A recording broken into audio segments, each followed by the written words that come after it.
Hello అండి, ఈరోజు మంచి టేస్టీ అండ్ కలర్ఫుల్ అయిన క్యారెట్ రైస్ చేద్దామండి.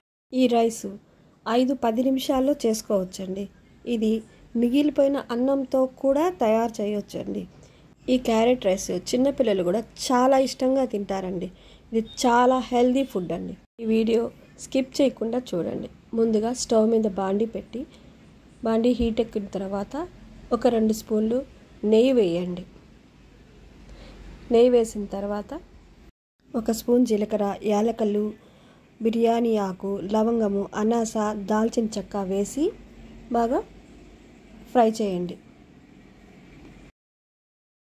తర్వాత ఆనియన్ కూడా చిన్న చిన్న పీసులుగా కట్ చేసి అది కూడా వేయండి. తర్వాత గ్రీన్ బఠానీ కూడా వేయండి నానబెట్టి. తర్వాత ఒక 2-3 గ్రీన్ చిల్లీ కూడా కట్ చేసి వేసి బాగా ఫ్రై చేయండి. గుప్పెడు జీడిపప్పు కూడా వేసి బాగా వేగనివ్వండి. అందులోనే తురుముకున్న అల్లం కూడా వేసి అది కూడా ఫ్రై చేయండి. ఫ్రై చేసుకున్న తర్వాత ఒక 2 రెబ్బల కరివేపాకు కూడా వేసి అది కూడా వేయించేసేయండి. వేయించిన తర్వాత ఇప్పుడు ఒక 1/2 స్పూను పసుపు పొడి వేసేయండి. పసుపు పొడి వేసి అది కూడా ఫ్రై చేసేయండి.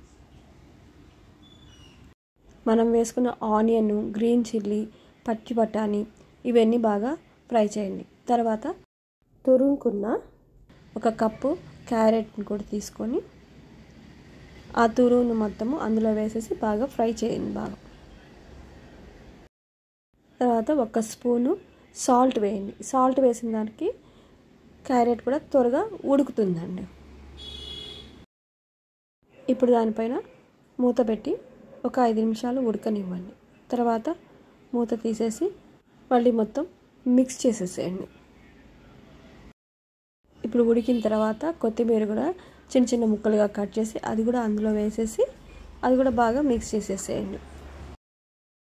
తర్వాత స్టవ్ ఆపేసేసి మనం ముందుగా వండి పెట్టుకున్న అన్నాన్ని ఒక ప్లేట్లో వేసి చల్లారిన తర్వాత ఫ్రై చేసుకున్న క్యారెట్ వేసేసేయండి.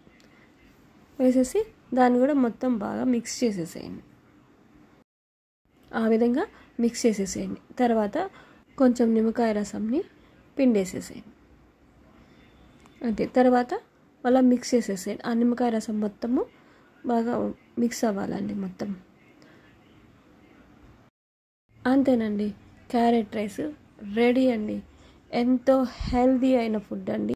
బ్రేక్ఫాస్ట్కి కానీ డిన్నర్కి కానీ క్విక్గా అయిపోతుందండి. మీరు ట్రై చేసి చూడండి. మీకు ఈ వీడియో నచ్చినట్లయితే లైక్ చేసి, షేర్ చేసి, సబ్స్క్రైబ్ చేయండి. Thank you for watching.